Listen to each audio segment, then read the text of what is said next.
Bienvenue dans l'Info été. Aujourd'hui, on se retrouve au grand air, au bord des champs pour mieux réfléchir au thème qui nous occupe cette semaine, les nouveaux modes de travail. Donc, comment la pandémie a-t-elle accéléré le travail à distance? Si le télétravail était plutôt l'exception avant la crise liée au coronavirus, il pourrait bien devenir la règle, selon les dires de certains, jusqu'à 60% de temps de travail hors du bureau. Voici donc quelques-uns des sujets qui nous occupent cette semaine d'Info été. Nous rencontrerons aujourd'hui Edwige Souillard. Elle est spécialiste en marketing digital, biennoise, née en France et nomade digital. Elle nous expliquera ce qui se cache sous cette expression. Mais d'abord, voici l'actualité du jour.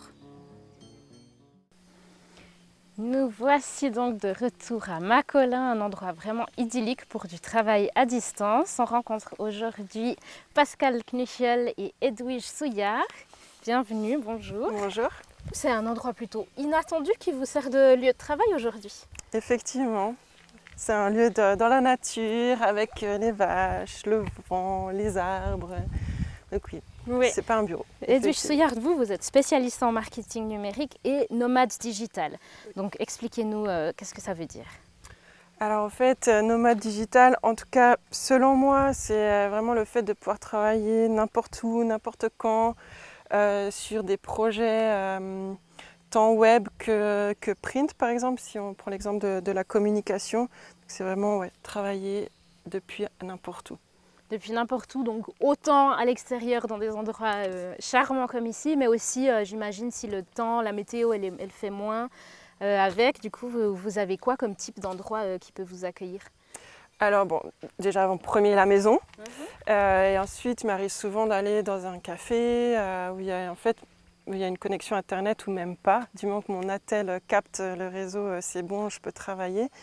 Des espaces de coworking ou après le train et en fait tout type d'endroit, je dirais, j'ai envie de dire que dès que je peux m'asseoir quelque part, c'est bon, je peux travailler. D'accord, ouais, et que votre ordinateur est chargé, le téléphone est là.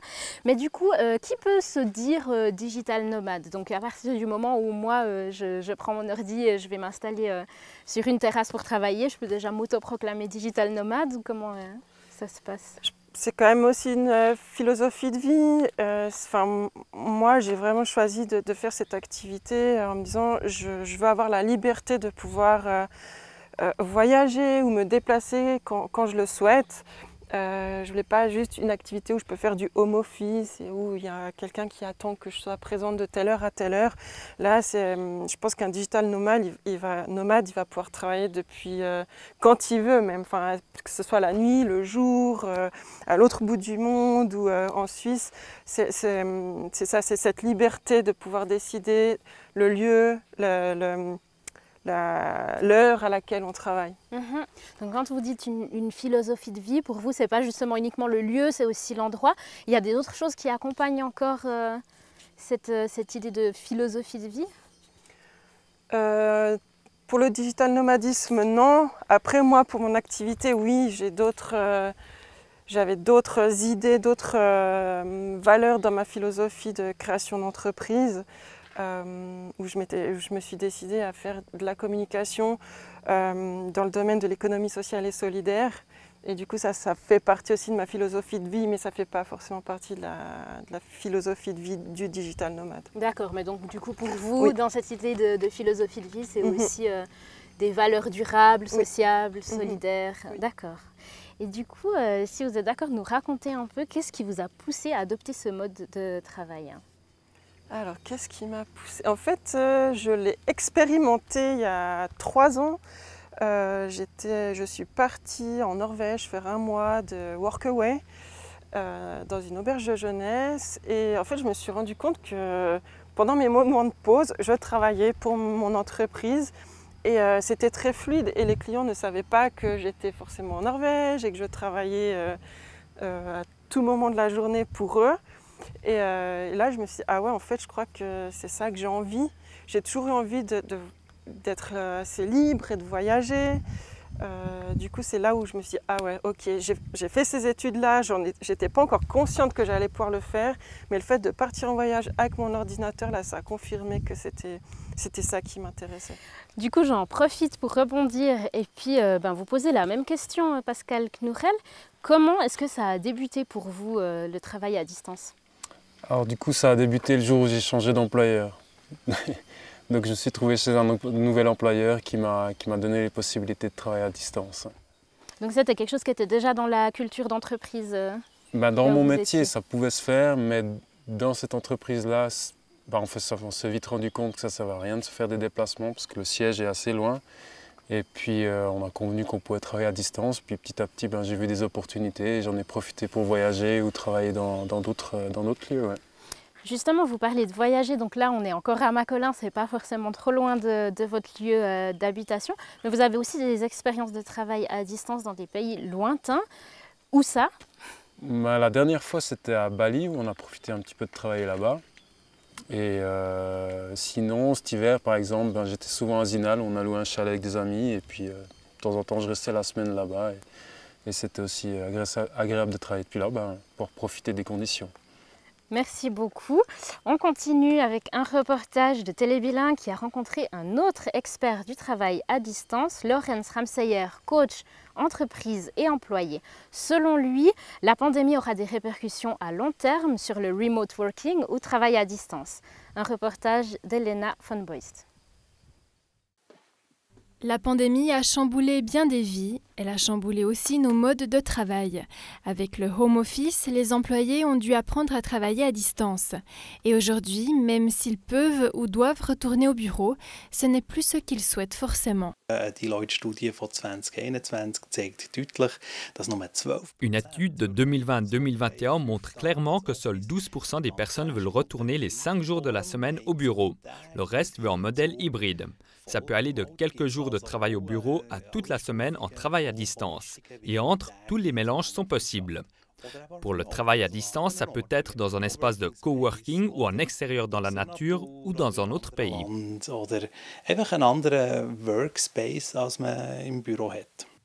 Sur un peu plus de 1000 employés suisses, un quart souhaitent travailler uniquement depuis la maison et 37%, au moins la moitié de leur temps de travail depuis la maison. Avec le ralentissement de la pandémie, le champ des possibilités s'ouvre.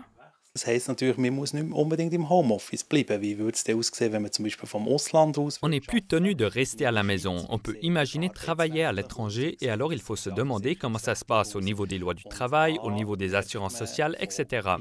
Je remarque que beaucoup d'employés se posent des questions et s'intéressent à travailler à distance ou depuis l'étranger. Certains pays commencent à proposer des visas de travail à distance parce qu'ils trouvent intéressant que des gens travaillent chez eux. Le Portugal a par exemple attiré beaucoup de nomades digitaux qui travaillent depuis l'île de Madère. C'est lors d'un voyage au Pérou il y a 15 ans que Lorenz Ramseyer a testé le travail à distance. En 2016, il fonde l'association Nomades Digitaux de Suisse qui compte 200 membres. Il a fait du travail à distance son métier de coach. Et jamais il n'a été autant sollicité que maintenant. Du côté des employeurs et employeuses, les questions sont là aussi nombreuses. Wie kann man sich, auch wenn man sich nicht sieht, wie kann man gleich austauschen, wie kann man von anderen Sachen erfahren, wie funktioniert der Flurfunk zum Beispiel? Comment bien échanger des informations alors qu'on ne se voit pas? Comment se passent les échanges entre collaborateurs? Se parlent-ils encore de leur vie privée? L'autre point, c'est l'autonomie. Quand on travaille à distance, on est très autonome. On travaille de façon asynchrone avec un rythme différent. Donc, on ne doit pas toujours être présent en même temps. On répond un peu plus tard à un message à une autre heure. Il faut mettre des règles à tout ça. Définir quel est le temps de réaction à un chat ou à un email ou quand la personne doit être atteignable. Oder wenn sind die Kernarbeitszeiten? Wenn erwarten wir von unseren Leuten, dass sie vor Ort erreichbar sind? Pour Lorenz Ramseyer, ce nouveau modèle vient perturber tout un système de contrôle social. En système où tout le monde est au bureau, on regarde qui fait quoi ou on a l'impression de comprendre qui fait quoi. C'est souvent une illusion parce qu'au bureau aussi, on ne voit pas tout. Ce nouveau modèle se base sur la confiance où il n'est plus tant important de savoir combien de temps je suis présent à un endroit, mais plutôt de comprendre ce que je fais, ce que je livre comme travail, quel est le résultat, et ça, je peux le mesurer. Si comme employeur, je me concentre davantage sur cela et que j'accorde ma confiance, je leur dis quand j'ai besoin de telle ou telle chose, alors mes employés peuvent organiser leur horaire de travail eux-mêmes.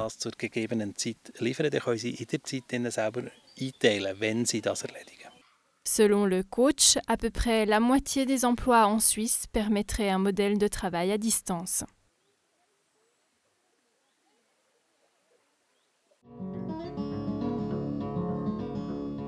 On se retrouve donc en vieille ville de Bienne, rue Basse, à l'espace de coworking La Boucherie. Bienvenue à nouveau, Edwige Souillard. On vient juste de visionner ce reportage. Donc, à votre avis, est-ce que vraiment c'est une tendance? Est-ce qu'il y a une augmentation du nomadisme digital, du nomadisme numérique? Oui, effectivement, je pense qu'il y a une tendance à vouloir trouver une certaine liberté dans son travail. Et je pense que la pandémie a aussi un petit peu poussé les gens dans cette direction. On a tous été un peu obligés de travailler depuis la maison, à réinventer notre mode de travail. Donc je pense qu'il y a une forte tendance à aller vers ce digital nomadisme. Donc ça a l'air vraiment idyllique, on a quitté les champs, ici c'est vraiment charmant comme cadre, mais j'imagine qu'il y a aussi quand même des limites à ce type de travail. Quelles sont-elles?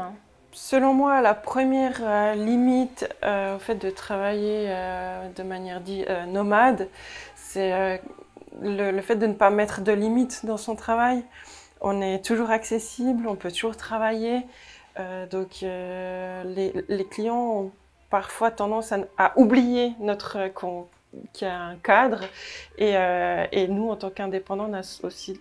Est-ce que des types de problèmes du type la connexion Internet est mauvaise ou la prise électrique, justement, on n'a plus d'électricité, c'est aussi les problèmes matériels? Il y a aussi beaucoup, enfin voilà, il y a, je sais pas, si je suis dans le train et que j'ai pas d'électricité, ben voilà, je peux plus travailler. Ou si on est dans un endroit où il n'y a pas de réseau, ça va aussi être compliqué. Mais on arrive toujours à trouver quelque chose à faire en attendant qu'il y ait un retour de réseau ou d'électricité. Ou on prend une pause, hein. Vous évoquiez justement un peu cette balance, cet équilibre entre vie privée, repos et travail. Et justement, comment vous voyez l'avenir si peut-être un jour vous souhaitez fonder une famille? Est-ce que vous pensez que ça peut s'appliquer aussi à des familles qui ont des enfants, ce type de travail? Oui. Oui, alors ça s'applique. On a justement une famille d'amis qui a renoncé à sa vie normale il y a 3 ans, avec 2 enfants qui ont maintenant 14 et 11 ans. Et ils parcourent l'Europe, ils font du vélo, les enfants font l'école à domicile, dans le bus, et ça se passe très bien. C'est quand même, j'imagine aussi, énormément de travail, oui, avec des enfants. Vous avez ce double statut d'indépendante, mais aussi d'employée. Quel conseil vous donneriez à quelqu'un qui souhaiterait se lancer? Les premières choses, vraiment les premiers outils, les premières compétences à avoir? Je pense que le premier conseil que je donnerais, c'est vraiment apprendre à prendre du temps pour soi et pas se dire tout le temps oui, je peux parce que je suis accessible et j'ai mon ordinateur avec moi. Donc vraiment essayer de travailler sur cet équilibre vie professionnelle, vie privée et de même si on cherche à ne pas avoir de cadre quand on veut travailler comme ça, mais quand même essayer d'avoir un certain cadre et se respecter dans son activité. Un grand merci pour cet éclairage de l'intérieur sur Digital Nomade. Demain, on poursuit sur ces questions des nouveaux modes de travail avec des employeuses pas comme les autres. C'est le cas de Barbara Petrick et de son mari. Les deux ont créé le projet d'intégration à Chantemerle, à la Neuville. Sur les vignes du Schlossberg, ils travaillent entre autres avec des personnes atteintes de handicap mental. Mais ces petites structures d'intégration sont menacées. Donc la suite demain sur Télébilingue dans l'info été.